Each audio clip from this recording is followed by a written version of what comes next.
Hello guys, welcome to Soni online classes. आज की video में मैंने जो टॉपिक लिया है वो फिजिकल एंथ्रोपोलॉजी का एक टॉपिक है, ड्रायोपिथेकस। ड्रायोपिथेकस ये होता क्या है? What is the meaning of dryopithecus?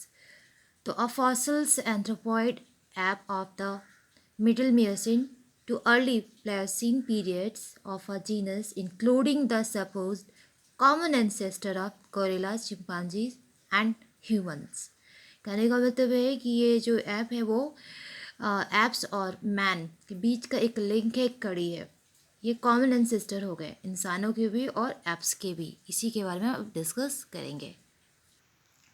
तो ड्रायोपिथेकस है, सबसे पहले इसे खोजा कौन था, इसके फॉसिल्स की खुदाई किसने की थी?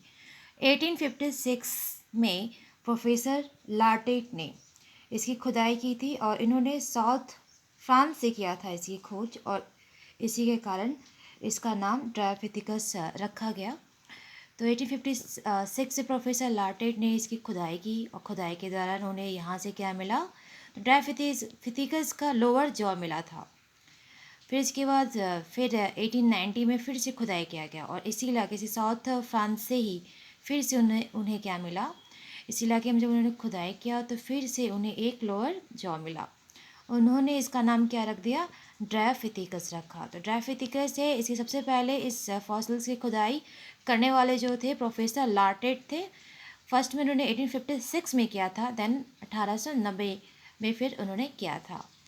तो 1856 में भी उन्हें लोअर जो मिला था जो कि ड्रायोपिथेकस का था, एंड जब 1890 में किया तो उन्हें फिर से एक लोअर जॉ मिला जो ड्रायोपिथेकस का था, तो उन्होंने इसका नाम ड्रायोपिथेकस रखा। बाद में जितने भी विद्वान हुए, काफ़ी विभिन्न विद्वानों ने जैसे यूरोप, अफ्रीका, एशिया के विभिन्न इलाकों से बोन्स उन्हें मिला खुदाई के दौरान, और ये बोन्स ऐसे ऑसस मिले जो मेसोलिथिक पीरियड के थे।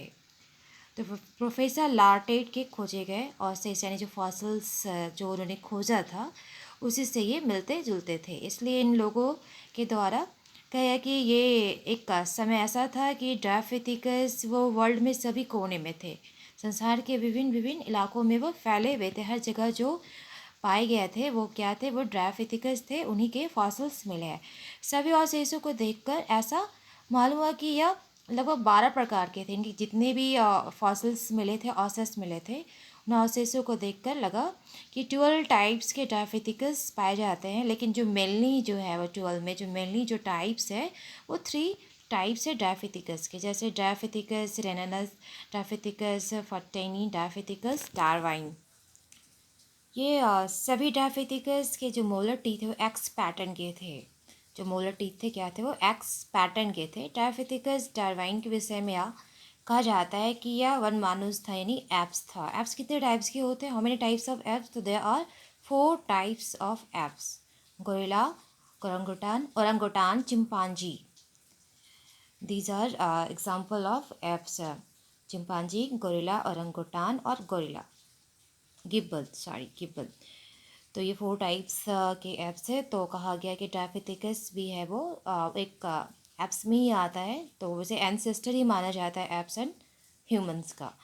फिर भी ऐसा प्रतीत होता है कि इन्हीं में से मानव का विकास धीरे धीरे हुआ, यानी कि ये जो वनमानुष तो कहा जाता है ड्रायोपिथेकस को, लेकिन जो हमारा जो विकास हुआ है, मानव का जो विकास हुआ है, वो ड्रायोपिथेकस से ही धीरे धीरे हमारा जो हुआ है वो विकास हुआ है।